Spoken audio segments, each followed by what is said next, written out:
We have learned that two German ships will transit through the Taiwan Strait. What's the significance of Germany's move? This is, I think, the first time since 2002 that German naval vessels have gone through the Taiwan Strait. So it's been more than 20 years.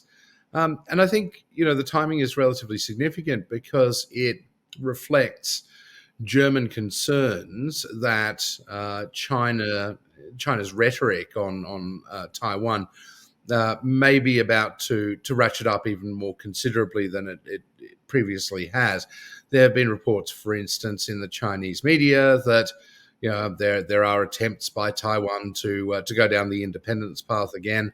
And I think that Germany perceives this as potentially quite hostile rhetoric that could lead to misunderstandings. And so hence the idea, I think, to get involved militarily in freedom of navigation operations in the Taiwan Strait to send a message to Beijing that Germany really hopes that strategic stability is the watchword of the day. China is Germany's biggest trading partner. Is Germany hinting at a shift in its relations with China with this transit?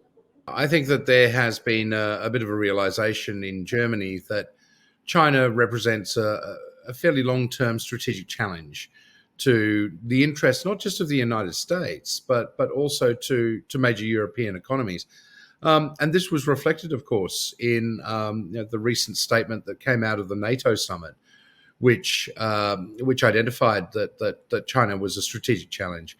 And I think that whereas Germany does have to balance its economic relationship with Beijing with its strategic priorities, nonetheless, I think this is a signal that it is alive to the potential for misadventure, conflict in the Indo-Pacific, and that it is Berlin's preference that the status quo remains. In 2020, Germany published its Indo-Pacific strategy indicating Berlin's plan to increase its presence in the Indo-Pacific. Is this transit part of those plans?